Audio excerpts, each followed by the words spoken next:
चलिए आज हम बात करेंगे भूगोल के विषय में।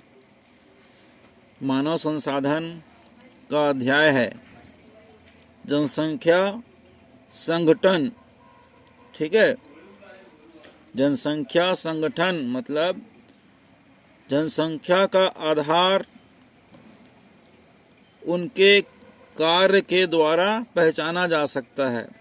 ठीक है, अर्थात आर्थिक स्थिति किस प्रकार की है इसके बारे में कुछ जानकारी यहाँ पर आप लोग को मिलेगी। ठीक है, पुस्तक पढ़िएगा ध्यान से। किसी देश की जनसंख्या कितनी भी अधिक हो, उसका उस देश के आर्थिक विकास के स्तर से कुछ अंतर नहीं पड़ता है। लाइन समझ में आ रही है? किसी देश की जनसंख्या कितनी भी अधिक हो, उस देश की आर्थिक स्तर से कुछ अंतर नहीं पड़ता है। उदाहरण के लिए बांग्लादेश और जापान अति घने बसे देश हैं। मतलब इन देशों में बहुत ज़्यादा संख्या में लोग रहते हैं। क्षेत्रफल भले ही छोटा है लेकिन वहाँ पर लोग अधिक संख्या में रहते हैं। लेकिन जापान बांग्लादेश से आर्थिक रूप से अधिक विकसित देश है। ठीक है, कहने का तात्पर्य यह है कि बांग्लादेश जापान के तुलना में गरीब देश कहलाता है। ठीक है, तो यहाँ पर जनसंख्या से तात्पर्य नहीं है, उनके रहने और कार्य करने के ऊपर निर्भर करता है।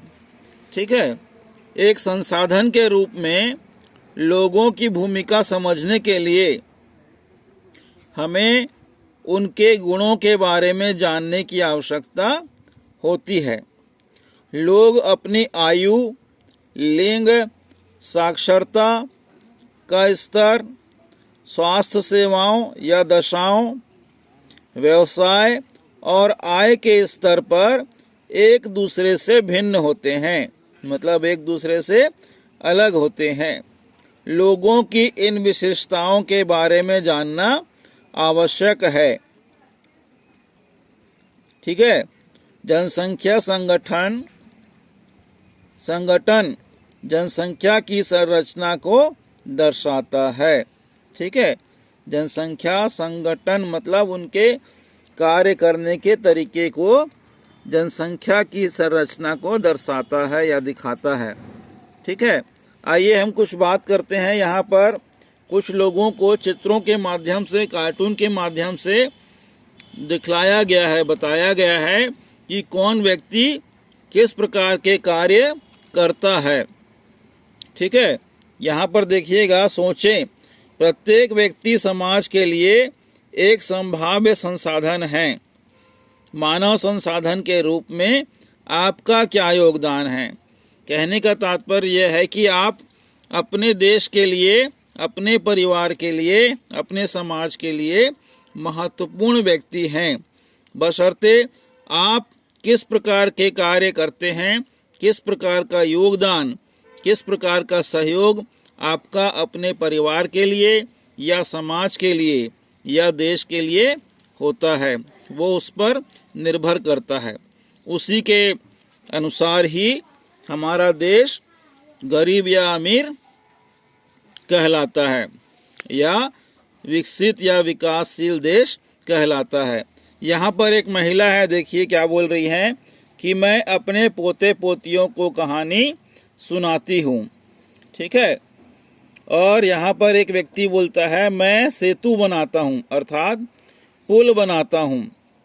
तो एक व्यक्ति कहा जाए तो इंजीनियर है और दूसरा यहाँ पर एक जो दादी है वो अपने पोते पोतियों को कहानी सुनाती हैं। ठीक है, उसके बाद एक व्यक्ति बोल रहा है मैं विवाह समारोह में गाता हूँ, अर्थात मैं गायक हूँ। इस तरफ एक दीदी बोल रही हैं मैं घर की देखभाल करती हूँ। ठीक है, तो ये क्या है? अपने परिवार, अपने देश के लिए योगदान है। योगदान मतलब सहयोग, कार्यों का सहयोग।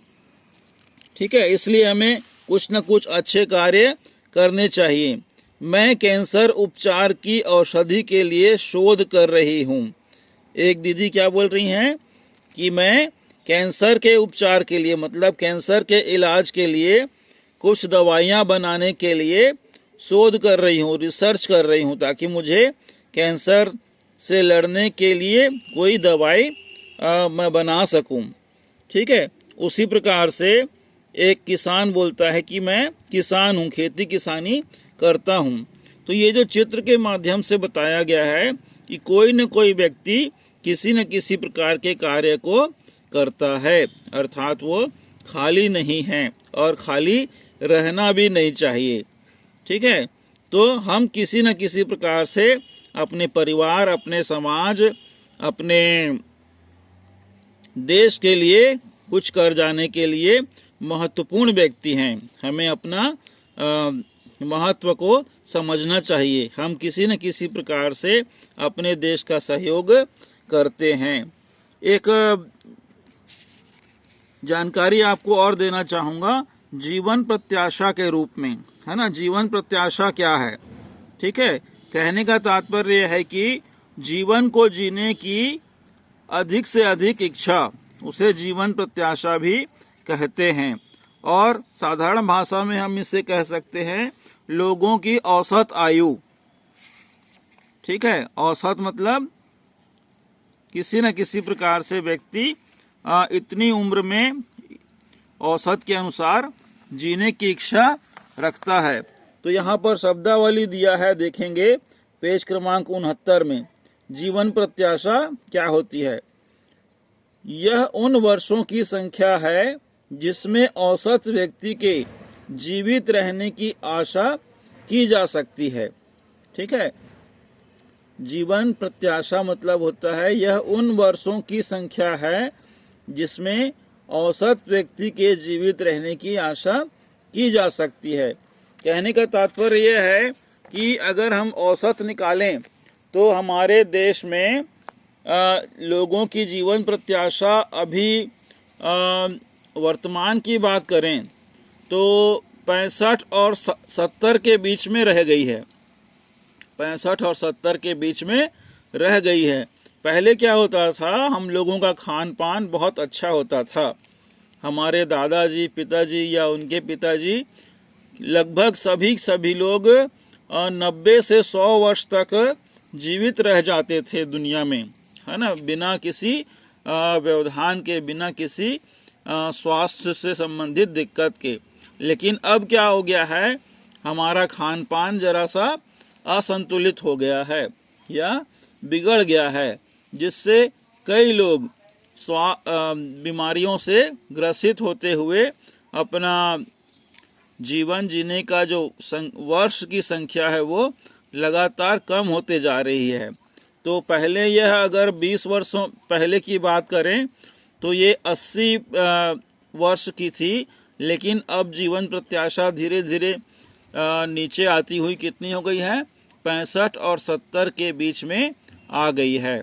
अगर हम इसी प्रकार से असंतुलित भोजन करेंगे या पौष्टिक भोजन नहीं करेंगे, अपने स्वास्थ्य का ध्यान नहीं रखेंगे, तो क्या होगा, हम अधिक समय तक जीवित नहीं रह पाएंगे। इसलिए कहा जाता है कि अच्छा भोजन करना चाहिए, मिलावटी या गंदा भोजन नहीं करना चाहिए। ठीक है। और अपने स्वास्थ्य का ध्यान रखना चाहिए। तो इस प्रकार से जीवन प्रत्याशा के बारे में मैंने आपको बताया। और आगे देखेंगे अगला पेज क्या बोल रहा है, 72 यहाँ पर क्या बताया जा रहा है, ध्यान दीजिएगा। जनसंख्या संगठन हमारी यह जानने में सहायता करता है कि कितने पुरुष और कितनी स्त्रियां हैं। ठीक है। वे किस आयु वर्ग के हैं, कितने शिक्षित हैं और वे किस प्रकार के व्यवसाय में लगे हुए हैं, उनकी आय का स्तर क्या है और स्वास्थ्य सेवाएं कैसी हैं। एक देश के जनसंख्या संगठन का अध्ययन करने की एक रुचिका विधि, जिसे जनसंख्या पिरामिड कहते हैं, जिसे आयु लिंग पिरामिड भी कहते हैं। एक जनसंख्या पिरामिड क्या क्या दर्शाता है, इसके बारे में यहाँ पर जानने का प्रयास करेंगे। ठीक है। एक जनसंख्या पिरामिड कुल जनसंख्या विभिन्न आयु वर्गों में विभाजित, उदाहरण 5 में से 9 वर्ष 5 से 9 वर्ष तक के और 10 से 14 वर्ष तक के आयु वर्ग को विभाजित करता है, मतलब बांटता है। ठीक है। यह पिरामिड इस प्रकार से हमें दिखाता है। कुल जनसंख्या का प्रतिशत इन वर्गों में से प्रत्येक वर्ग में पुरुष और स्त्रियां उपविभाजित हैं। ये चीज हमें पिरामिड के अनुसार बताने का प्रयास किया जाता है। जनसंख्या पिरामिड का आकार उस विशिष्ट देश के रहने वाले लोगों की कहानी बताता है। बच्चों की संख्या 15 वर्ष से निचले भाग में, इस प्रकार से हम इस चित्र के माध्यम से देख सकते हैं। ये जनसंख्या पिरामिड है। ठीक है। ये हमें क्या बताने का प्रयास कर रहा है, एक तरफ नीचे लिखा है प्रतिशत और दूसरी तरफ लिखा है आयु वर्ग के आयु वर्ग का वर्ष। ठीक है। तो यहाँ पर वर्ष लिखा है और नीचे प्रतिशत लिखा है। तो इस चित्र के माध्यम से हम जनसंख्या पिरामिड को समझेंगे। क्या मैं डिटेक्टिव बन सकता हूँ और एक देश की जनसंख्या का पता लगा सकता हूँ? यहाँ पर एक भैया क्या पूछ रहा है, क्या मैं डिटेक्टिव मतलब जासूस बन सकता हूँ? और एक गुड़िया बोल रही है, अवश्य हम तीनों देश का अध्ययन करते हैं, तीनों देशों का अध्ययन करते हैं। और ये आपस में बात हो रही है। ये त्रिभुजाकार प्रतीत होने वाला आरेख है क्या? इस चित्र को देखकर आपस में बात कर रहे हैं। यह जनसंख्या पिरामिड है। ठीक है, गुड़िया बता रही है। उसके बाद वह क्या है? ये एक देश में पुरुष और स्त्रियों की वर्तमान जनसंख्या को उनके आयु वर्ग में दर्शा कर बताने का तरीका है। ठीक है, क्या मैं डिटेक्टिव बन सकता हूँ, है ना? एक देश की जनसंख्या का पता लगा सकता हूँ। अवश्य हम तीनों देशों का अध्ययन करते हैं। तो इन सभी ने मिलकर देशों का अध्ययन करने का प्रयास किया है। ठीक है, यहाँ पर देखिए बता रहा है कि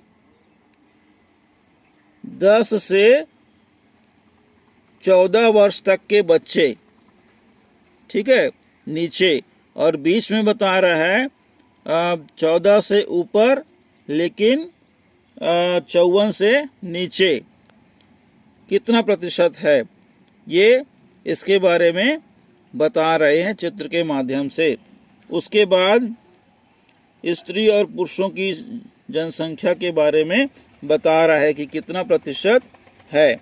यहाँ पर देखिएगा प्रतिशत बता रहा है 10, 8, 6, 4, 2।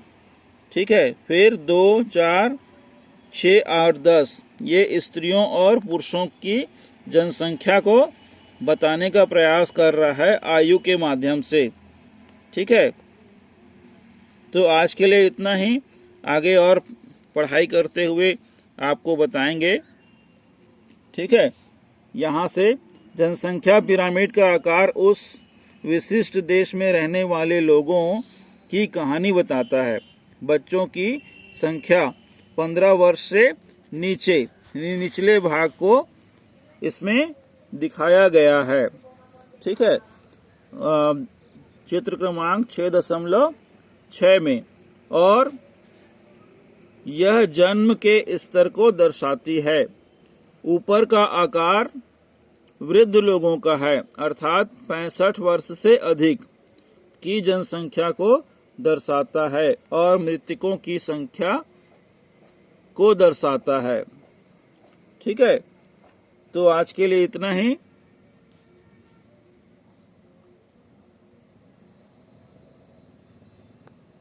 अपना ध्यान रखिएगा, स्वस्थ रहिएगा, खुश रहिएगा। ठीक है, आपका बहुत बहुत धन्यवाद।